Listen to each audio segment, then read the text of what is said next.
ഏത് ചരിത്രം കാണിക്കുന്ന സമയത്തും അത് പൂർണ്ണമായി കാണിക്കാം. കുറച്ചു കാര്യം മുറിച്ചങ്ങ് മാറ്റിയിട്ട് പകുതിയും തുടങ്ങിയിട്ട് ഇങ്ങനെയാണ് സ്ഥാപിക്കുന്നത്. അല്ല, തീർച്ചയായിട്ടും ഉണ്ടാവും മൂന്നാം ഭാഗം. സൈബർ ആക്രമണത്തിൽ ഒരാൾ പറയുന്നുണ്ട് നാളെ തൊട്ട് നിങ്ങൾ എംബാം ചെയ്ത എമ്പുരാൻ കാണുമെന്ന്. എനിക്കൊന്നേ പറയാനുള്ളൂ, എമ്പുരാനെ എംബാം ചെയ്യുമോ എന്തൊരു ചെയ്തോട്ടെ. സ്വന്തം ഏറ്റവും കൂടുതൽ ആരോപണങ്ങൾക്ക് വിധേയമാകുന്ന മറ്റൊരു പ്രശ്നമാണ് ഈ ഗുജറാത്ത് കലാപം. ആ ഗുജറാത്ത് കലാപം ഒരിക്കൽ കൂടി ചർച്ച ചെയ്യപ്പെടാൻ പാടില്ല. അതാണ് അവരുടെ ഭീതി, അതാണ് പ്രശ്നം. ഇപ്പൊ നമുക്കറിയാലോ, 25 വർഷം മുമ്പ് ആ സംഭവം ഉണ്ടായത്. എന്താ സംഭവിച്ചത് ഞാൻ മനസ്സാറിനോട് പറയാം. കഴിഞ്ഞ ദിവസം ഇത് തന്നെയായിരുന്നു ചർച്ച. പണ്ടൊരിക്കെ പത്താൻ മൂവിയിൽ ദീപിക പദ്കോൺ കാവി ബിക്കിനി ഇട്ടപ്പോൾ സമരം ചെയ്യാൻ റോട്ടിലേക്ക് ഇറങ്ങിയവന്മാരാണ് യവന്മാർ. ഈ യവന്മാരുടെ വാക്കും കേട്ടും കൊണ്ട് സിനിമയുടെ ഭാഗങ്ങളും കട്ട് ചെയ്ത് മാറ്റി മാപ്പും പറയേണ്ട വല്ല കാര്യമുണ്ട്. അപ്പം നിങ്ങൾ പറയും, എടേ ഇത് അതുപോലെ അല്ലടേ, അല്ലെങ്കിൽ മെർസലിൽ നടന്ന പോലെ അല്ലടേ, ഇത് വെച്ചിട്ട് വേറെ വിഷയമാണ്. ഇതെന്ന് വെച്ച് കഴിഞ്ഞാൽ ചരിത്രം കുത്തിപ്പൊക്കി വൻ വിഷയമാക്കിയതാണ്, അതുകൊണ്ട് അതുപോലെ അല്ല, അതുമായിട്ട് കമ്പയർ ചെയ്യാൻ പറ്റില്ല, അതുകൊണ്ടാണ് ഇറങ്ങിയതെന്ന് പറയും. ഞാനൊരു കാര്യം പറയട്ടെ, ഇല്ലാത്ത കാര്യമൊന്നുമല്ലല്ലോ, പണ്ട് ചെയ്തു കൂട്ടിയ കാര്യങ്ങളല്ലേ കുത്തിപ്പൊക്കിയത്. ഈ കാര്യങ്ങൾ ഇപ്പൊ കുത്തിപ്പൊക്കിയത് കൊണ്ട് തന്നെ നാളെ യുവന്മാരുടെ പാർട്ടിയെ ബാധിക്കും, ഇലക്ഷനിൽ വോട്ട് കിട്ടാതെ ആകും. എല്ലാം മുൻകൂട്ടി കണ്ടും കൊണ്ടാണ് ഇപ്പം കുതിര പോലെ ചാടി ഇറങ്ങിയിട്ടുള്ളത്. പണ്ട് കാട്ടിക്കൂട്ടിയ പരിപാടികൾ തന്നെയാണ് ഇന്ന് ചൂണ്ടിക്കാണിച്ചത്. അതുകൊണ്ട് അതിൽ ഒരു തെറ്റും ഞാൻ കാണുന്നില്ല. പിന്നെ സിനിമയെ കാണാൻ പറ്റാത്ത മാനസിക രോഗികളെ എനിക്ക് പറഞ്ഞ് നന്നാക്കാനും അറിയത്തില്ല. സിനിമയായി കണ്ടു 2-3 മണിക്കൂർ എന്റർടൈൻ ചെയ്തിട്ട് എണീറ്റ് പോകണം പൊടിയും തട്ടി. സിനിമ ഇഷ്ടപ്പെട്ടെങ്കിൽ ഇഷ്ടപ്പെട്ടെന്ന് പറയണം, ഇല്ലെങ്കിൽ ഇല്ലെന്ന് പറയണം. അല്ലാണ്ട് അവിടെ വന്ന് കിടന്ന് മെഴുകി അത് നമ്മളെ കളിയാക്കി, പാർട്ടിയെ കളിയാക്കി, മതത്തെ കളിയാക്കി, ജാതിയെ കളിയാക്കി എന്ന് പറഞ്ഞ് കോര കിടന്ന് കൈയും കാലോട്ട് അടിക്കേണ്ട ഒരു കാര്യവുമില്ല. സിനിമയായി കാണാൻ പറ്റില്ലെങ്കിൽ ദയവ് ചെയ്തിട്ട് നിന്നെയൊക്കെ പോലുള്ളവന്മാർ തിയേറ്ററുകളിൽ പോവാതിരിക്കുക. എനിക്ക് അതാണ് മെയിനായിട്ട് പറയാനുള്ളത്. ഇനി ഒരു ശിവജി എന്ന് പറയുന്ന ഒരു വ്യക്തി, വളരെ മഹത്വകരമായ ഒരു വ്യക്തി, ഇവനെ പോലത്തെവന്മാരാണ് നിങ്ങൾക്കും കൂടി നാണക്കേട് ഉണ്ടാക്കുന്നതെന്ന് ആദ്യം മനസ്സിലാക്കുക. ഒരുത്തം കിടന്ന് കുരയ്ക്കുക. ഇതിനേക്കാളും നല്ലത് നീ പോയി ഇതാണ് നല്ലത്. കേട്ടു നോക്കാം. ശിവജിയാണ് തൃശ്ശൂരിൽ നിന്നും. ശ്രീ ശിവജി, താങ്കൾക്ക് എന്താണ് ഈ വിഷയത്തിൽ പറയാനുള്ളത്? ശിവജി എന്ന് പറയുന്ന ഒരു സംഖ്യയാണ് സംസാരിക്കുന്നത് കിരൺ സാറേ. അതറിയാം. സംഖ്യയാണ്. പ്രത്യേകം പറഞ്ഞേര് മറ്റേ പുള്ളിയോട്, നമ്മുടെ ദീപുവിനോട്, ഞാൻ സംഖ്യ തന്നെയാണ്. ശരി, അത് അറിയാമല്ലോ, നമുക്ക് അറിയാമല്ലോ ശിവജി സംഖ്യയാണെന്നുള്ള കാര്യം. ഞാൻ പറയുന്നത് ഗോദ്രയിലെ കലാപവും ഞങ്ങൾ ഉണ്ടാക്കിയതാണ്, ഗുജറാത്ത് കലാപവും ഞങ്ങൾ തന്നെ ഉണ്ടാക്കിയതാണ്. ഇവന്മാരെ ഞങ്ങൾ തട്ടിയതുവാ. എന്താ ഇപ്പൊ പ്രശ്നം? അല്ല, അങ്ങനെയൊക്കെ വിശ്വസിക്കുന്നവർക്ക് അല്ല, അങ്ങനെയൊക്കെ അങ്ങനെയൊക്കെ കരുതുന്നവർക്ക് പിന്നെ അത്തരം പ്രാകൃത ചിന്താഗതിയുമായി കഴിയുന്നവർക്ക് അങ്ങനെ കഴിയാം. തീവ്രവാദികളെ ഞങ്ങൾ തട്ടും, ഇനിയും തട്ടും. അത് മുസ്ലിം അല്ലേ എവനായാലും ശരി. അല്ല, തീവ്രവാദികൾ ആരാണെന്നൊക്കെ തീരുമാനിക്കുന്നത് താങ്കളാണ്. ഈ ലോകം മുഴുവൻ തീവ്രവാദമില്ലാത്ത, മുസ്ലിം തീവ്രമില്ലാത്ത ഒറ്റ രാജ്യം തനിക്ക് പറയാൻ പറ്റുമോ? ഇന്ത്യയിലെ ഹിന്ദു തീവ്രവാദികളെ കുറിച്ച് താങ്കൾക്ക് എന്താണ് അഭിപ്രായം? 500-ൽ പരം രാജ്യങ്ങളോടത്ത് മുസ്ലിം തീവ്രവാദമില്ലാത്ത ഒറ്റ രാജ്യം കിരണ് പറയാൻ പറ്റുമോ? ശ്രീ ശിവജി, പറയാൻ പറ്റുമോ? ഇന്ത്യയിലെ ഹിന്ദു തീവ്രവാദികളെ കുറിച്ച് എന്താണ് താങ്കളുടെ അഭിപ്രായം? ഇനിയിപ്പോ പൃഥ്വിരാജല്ല, ഭരത് ഗോപിയുടെ മകനല്ല, മോഹൻലാലല്ല, ഏത് അവരെ അഭിനയിച്ചാലും പിന്നെ ഞങ്ങൾക്ക് പറയാനുള്ള സ്വാതന്ത്ര്യം ഇല്ലെന്നോ? ഞങ്ങൾക്ക് പറയാനുള്ള സ്വാതന്ത്ര്യം ഉണ്ട്, ഞങ്ങൾ പറയും. പറയാം, പക്ഷെ വിവരക്കേടാവരുത്. ആളുകൾ ചിരിക്കുകയാണ് ഇതൊക്കെ കേട്ടിട്ട്. പൃഥ്വിരാജ് IS ബന്ധം എന്നൊക്കെ പറഞ്ഞു കേട്ടിട്ട് ആൾക്കാർ ചിരിക്കാനല്ലേ? സാമാന്യ ബുദ്ധിയൊക്കെ വേണവരെ വിമർശനം പറയുമ്പോഴാണ് ആളുകൾ പറയുന്നത്. ഞങ്ങൾ പറയുകയും ചെയ്യും. അതറിയാം, അത് ശിവജി പറയുന്നത് കേൾക്കുമ്പോഴറിയാം. ഹിന്ദുക്കളുടെ അട്ടിപ്പേറായിട്ട് ഞങ്ങൾ ഒരു ഹിന്ദു ഉള്ളത് ആ ഒരു ഹിന്ദുവിന്റെ കാര്യം പറയും. പിന്നെന്താ അതിനെന്താ കുഴപ്പം? സംഖ്യക്ക് എന്താ വല്ല കുറവുണ്ടോ? സംഖ്യ സംസാരിച്ച് ആരെ ചോദിക്കാൻ? ഇടേ പറയാടേ, വിവരക്കേടാവരുത്. തലയ്ക്കകത്ത് ചാണകവും തീട്ടവും കൂടി കുഴച്ച് മിക്സ് ചെയ്ത് വെച്ചോണ്ട് നടക്കുന്ന നിന്നെപ്പോലത്തെ ചാണകങ്ങളെ പറഞ്ഞ് മനസ്സിലാക്കുക എന്ന് വെച്ച് കഴിഞ്ഞാൽ ഒരിക്കലും പോസിബിൾ ആയിട്ടുള്ള ഒരു കാര്യമല്ല. നിനക്കൊക്കെ എത്ര പറഞ്ഞു കഴിഞ്ഞാലും തലയിൽ കയറത്തില്ല. ഞാൻ നിന്നെയൊക്കെ പറഞ്ഞെന്ന് വെച്ചിട്ട് നീയൊക്കെ നാളെ നന്നാവാനും പോകുന്നില്ല. അത് വാസ്തവമായിട്ടുള്ള കാര്യമാണ്. നിന്റെയൊക്കെ തലയ്ക്കകത്ത് വർഗീയതയും മതവും ജാതിയും മനുഷ്യനെ നിറത്തിന്റെ പേരിലും ഒക്കെ വേർതിരിച്ച് മുസ്ലിം, ഹിന്ദു, ക്രിസ്ത്യൻ എന്ന വേർതിരിവൊക്കെ തിരിച്ച് നീക്ക് ഓൾറെഡി ഫിക്സ് ചെയ്ത് വെച്ചിട്ടുണ്ട്. മതത്തിന്റെ പേരിലുള്ള നിന്റെയൊക്കെ ഒരു സാധനം നീയൊക്കെ ഓൾറെഡി ഫിക്സ് ചെയ്ത് വെച്ചിട്ടുണ്ട്. അതുകൊണ്ട് നിന്നേക്ക് ഇനി ഒരിക്കലും പറഞ്ഞ് നന്നാക്കുക എന്ന് പറയുന്നത് പോസിബിൾ ആയിട്ടുള്ള ഒരു കാര്യമല്ല. അതിലെനിക്ക് ഒരു പ്രതീക്ഷയും ഇല്ല. പകരം ചെയ്യാൻ പറ്റുന്നത് നിന്നെയൊക്കെ പോലുള്ളമാരെ നാട്ടിൽ നിന്ന് നാട് കടത്തുക എന്നതാണ് ചെയ്യാൻ പറ്റുന്ന കാര്യം. അല്ലാണ്ട് നിന്നെയൊക്കെ പോലുള്ള പരനാറികളെ പറഞ്ഞ് നന്നാക്കുക ഇറ്റ്സ് നോട്ട് പോസിബിൾ.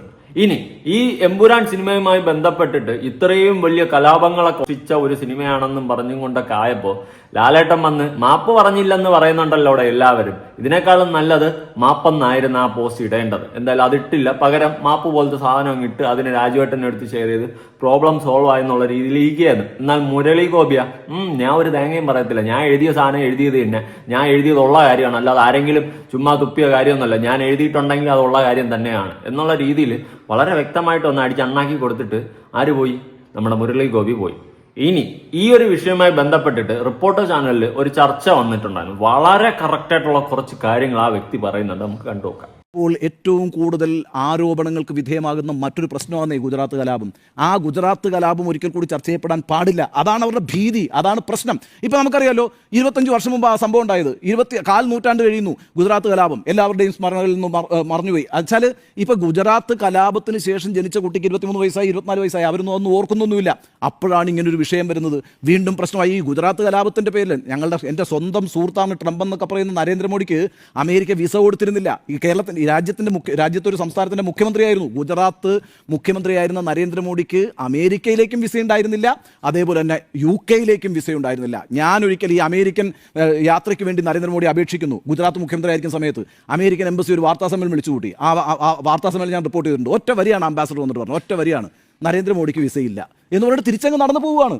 ഇത്ര ശക്തമായ തീരുമാനങ്ങൾ എടുത്തിട്ടുണ്ട് ലോകത്ത് ഈ വിഷയവുമായി ബന്ധപ്പെട്ട്. സ്വാഭാവികല്ലേ? പിന്നീട് എന്ത് ചെയ്തു? അല്ല, പിന്നീട് രാജ്യത്തിന്റെ പ്രധാനമന്ത്രിയായി കഴിഞ്ഞാൽ പിന്നെ നിങ്ങൾക്ക് നിഷേധിക്കാൻ കഴിയും. അതുള്ള കാര്യമാണ്, വളരെ വ്യക്തമായിട്ടുള്ള ഒരു കാര്യമാണ് ഈ വ്യക്തി പറയുന്നത്.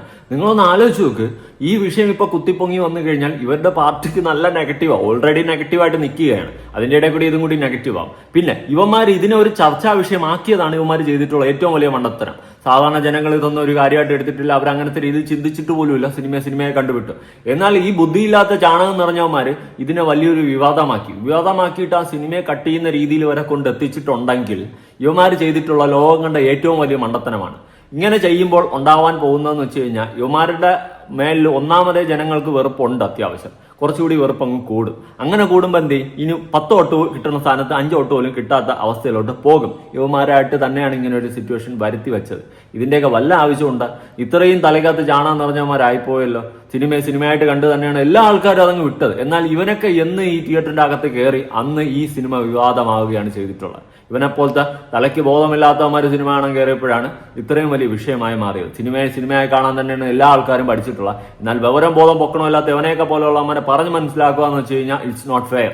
അത് നടക്കുന്ന കാര്യമുള്ളൂ, പോസിബിൾ ആയിട്ടുള്ള ഒരു കാര്യമേ അല്ല. അത് നമ്മൾ ആദ്യം മനസ്സിലാക്കുക. ഇനി നമ്മുടെ റാവുത്തർ അങ്കിൾ വന്നിട്ട് കുറച്ച് കാര്യങ്ങളൊക്കെ പറഞ്ഞ് മെഴുകുന്നുണ്ട്. ഏതാണ് ആ വ്യക്തി എന്ന് അറിയാലോ, എന്നാലും ഒന്ന് കണ്ടേക്ക്.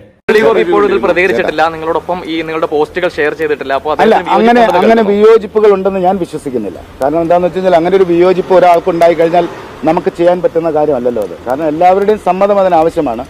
ഈ സമ്മതത്തിലൂടെ തന്നെ ചെയ്യുന്ന കാര്യമാണത്. ഇതിനകത്ത് അങ്ങനത്തെ കോൺട്രവേഴ്സി ഇതിന്റെ അകത്തൊന്നുമില്ല, ഒന്നുമില്ല. എല്ലാം അവിടെ സെറ്റ്. നമ്മൾ ഇനി ഒന്നുമില്ല, എല്ലാം സെറ്റാക്കി അങ്ങ് വെച്ച്. എന്റെ പൊന്നെണ്ണ മെഴുകരുത്. മോഹൻലാൽ സാറിന് ഈ സിനിമയുടെ കഥ അറിയാം, എനിക്കറിയാം, ഞങ്ങൾക്ക് എല്ലാവർക്കും അറിയാം. അത് അറിയില്ല എന്ന് പറയുന്നത് ഞാൻ പറഞ്ഞിട്ടില്ല, ഞങ്ങൾ ആരും പറഞ്ഞിട്ടില്ല. അല്ല, നമ്മൾ അതിനെക്കുറിച്ച് സംസാരിക്കാൻ എനിക്ക് പറ്റാത്ത കാര്യമാണ്. മേജർ രവിയുടെ കേസ് മീഡിയക്കാർ ചോദിക്കുന്നുണ്ട്. മേജർ രവിയിൽ എപ്പോഴും ഞാനൊരു പൊങ്ങച്ച വർത്തമാനം ശ്രദ്ധിച്ചിട്ടുള്ള ഒരു സാധനമാണ്. ഞാൻ ലാലേട്ടന്റെ അടുത്തിരിക്കുന്ന ആളാണ്. എന്തോ ഒരു പൊങ്ങച്ചത്തോടു കൂടി മിക്സ് ചെയ്ത് സംസാരിക്കാറുള്ള ഒരു വ്യക്തിയായിട്ട് എനിക്ക് പേഴ്സണലി ഫീൽ ചെയ്തിട്ടുണ്ട്. ഓക്കെ, അത് സ്വാഭാവികം, ഓരോരുത്തരുടെ ക്യാരക്ടർ ആയിരിക്കും. അല്ലാണ്ട് ഇനിയിപ്പോൾ എന്ത് പറയാം, പറഞ്ഞിട്ട് കാര്യമില്ല. അങ്ങേര് വന്നിട്ട് മോഹൻലാൽ പടം കണ്ടിട്ടില്ല എന്നാൽ മോഹൻലാൽ എന്ന് പറയുന്നത് ഞാൻ പടം കണ്ടടേ. അടുത്ത് നമ്മുടെ റാവുത്തർ അങ്കിൾ വന്നിട്ട് പറയണം കണ്ടടേ എല്ലാ കഥയും മോഹൻലാലിനെ അറിയാമെന്ന്. എന്നാൽ മേജർ എണ്ണം വന്നിട്ട് പറയാണ് മോഹൻലാൽ കണ്ടിട്ടില്ലടേ. എന്തുവാടേ, കോമഡി തന്നെ. അങ്ങനെ തെറ്റായി പോയെന്ന് പറയേണ്ട കാര്യമില്ല. കാരണം എന്താണെന്ന് വെച്ച് കഴിഞ്ഞാൽ ഈ സമൂഹത്തിൽ ഞങ്ങൾ ഈ സിനിമ നിർമ്മിച്ചിട്ട് ഒരു തെറ്റ് ചെയ്യാൻ വേണ്ടിയിട്ട് ഞങ്ങൾ മുൻകാലങ്ങളിലും സിനിമ എടുത്തിട്ടില്ല. ഞങ്ങൾക്ക് ശരിയെന്ന് തോന്നുന്നതുകൊണ്ടാണല്ലോ ഞങ്ങൾ അതിനെ ചെയ്തിരിക്കുന്നത്. ഇതിനേക്കാളും നല്ലത് പേടിച്ചു ഒളിച്ചെന്നങ്ങ് പറഞ്ഞാൽ മതിയായിരുന്നു. നമുക്ക് പേടിയായിരുന്നു, അതുകൊണ്ട് നമ്മൾ അങ്ങനെ ചെയ്ത്. നമുക്ക് ശരിയെന്ന് തോന്നിയതുകൊണ്ടാണ് നമ്മൾ അങ്ങനെ ചെയ്തതെന്ന്. സീരിയസ്ലി ഞാൻ പറയാം, ആ സിനിമ എനിക്ക് ലൂസിഫറിന്റെ അത്ര പിടിച്ചിട്ടില്ല. പക്ഷേ ഈ ഒരു കോൺട്രോവേഴ്സി ഉണ്ടായപ്പോൾ എനിക്ക് ആ പടത്തിനോട് കൂടുതൽ സ്നേഹമാണ് തോന്നിയത്. ഉള്ള കാര്യം ഞാൻ പറയാം. കാരണം ഇത്രയും വിഷം നിറഞ്ഞവന്മാരെ എക്സ്പോസ് ചെയ്യാനും പറ്റി ഇവന്മാർ ഇപ്പൊ കിടന്ന് ഇതിന്റെ പേരിൽ തമ്മിലടിക്കുന്നുണ്ടെങ്കിൽ ഇവന്റെയൊക്കെ ആ ഒരു മാനസികാവസ്ഥ നിങ്ങളൊന്ന് ആലോചിച്ച് നോക്കി. ഞാൻ ഈ ഒരു വിഷയവുമായി ബന്ധപ്പെട്ടിട്ട് ഒരു കോൺട്രവേഴ്സി ഉണ്ടായെന്ന് വെക്കുകയോ ഓട്ടോമാറ്റിക്കലി വേറുള്ള പാർട്ടിക്കാരോ വേറുള്ള മതത്തിലുള്ള ആൾക്കാരെ ഇവരെ ചൂണ്ടിക്കാണിച്ച് മോശമായിട്ട് പറഞ്ഞിരുന്നെങ്കിൽ ഞാൻ സപ്പോർട്ട് ചെയ്യുമായിരുന്നു.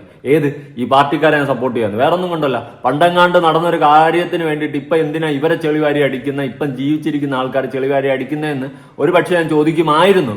അല്ലെങ്കിൽ പഴയ കാര്യമല്ലേ വിട്ടുകള എന്നുള്ള രീതിയിൽ സംസാരിക്കുന്നത്. പക്ഷേ അതിൻ്റെതായ രീതിയിൽ എടുക്കാതെ നീയൊക്കെ തന്നെ കുത്തിപ്പൊക്കി ഈ ലെവലിലാക്കിയപ്പോൾ ഒരു ലെവലിൽ പോലും എനിക്ക് സപ്പോർട്ട് ചെയ്യാൻ തോന്നുന്നില്ല, സപ്പോർട്ട് ചെയ്യത്തുമില്ല. അമ്മാതിരി അപരാധമല്ലേ കാണിച്ച് വെച്ചിട്ടുള്ളത്. നമ്മുടെ കോക്കെണ്ണം വന്നിട്ട് യുവമാരെ സപ്പോർട്ട് ചെയ്തിട്ട് ഒരു മെഴുകുന്നുണ്ട്. അതിനു മുന്നേ നമ്മുടെ രാമത്രങ്ങൾ പറയുന്ന ബാക്കി കേൾക്കാം. അല്ല അങ്ങനെ പറയരുത്. അങ്ങനെ ഇത് ആരുടെയും ഭീഷണിയായിട്ടോ കാര്യങ്ങളോ ആയിട്ടോ അതിനെ കാണരുത്. അങ്ങനെ വേറൊരാളുടെ സംസാരത്തിൽ നിന്നല്ല ഇത് ചെയ്തത്. ഞങ്ങൾക്ക് ഈ സമൂഹത്തിൽ ഞങ്ങൾ സന്തോഷമായിട്ട് മറ്റുള്ള ആൾക്കാരുടെ കൂടെ ജീവിച്ചു പോകുന്ന ആൾക്കാരാണ്. അതിലൂടെ ഉണ്ടായ ഞങ്ങളുടെ ശരി എന്ന് തോന്നുന്ന ഒരു കാര്യം ഞങ്ങൾ അതിനെ കറക്റ്റ് ചെയ്യുന്നു. ഇതൊരു വിവാദം എന്ന് പറയുന്നതിനകത്തേക്ക് പോകേണ്ട കാര്യമില്ല. ഇത് കേരളത്തിലെ, ഇന്ത്യയിലെ, വേൾഡ് വൈഡ് മൊത്തം ജനങ്ങളും ഈ സിനിമ വളരെയധികം സന്തോഷത്തോടെ സ്വീകരിച്ചിരിക്കുന്നു. ഈ സ്വീകരിച്ചുകൊണ്ടിരിക്കുന്ന സമയത്ത് നമ്മൾ പറയുന്നു, ഒരു പാർട്ടിയുടെ അല്ല, ഏതൊരു വ്യക്തിയുടെ ഒരു സങ്കടം ഉണ്ടായാൽ പോലും അതിനെ പരിഗണിക്കേണ്ട ആൾക്കാർ ആ സിനിമയുടെ പുറകിൽ പ്രവർത്തിച്ചവരാണ്. കുറച്ച് ദിവസമായിട്ട് കേൾക്കുന്ന ഒരു സമ്മർദ്ദം ഉണ്ടായിട്ട് ചെയ്യുന്നതാണ് ഇത്.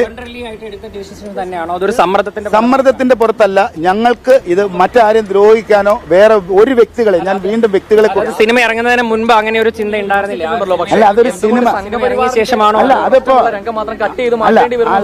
അങ്ങനെയല്ല. അതിപ്പോ നമ്മൾ നാളെ ഒരു സിനിമ എടുക്കുന്ന സമയത്ത് വേറൊരു പാർട്ടിക്ക് വിഷമം ഉണ്ടായെന്ന് പറഞ്ഞാലും സ്വാഭാവികമായിട്ടും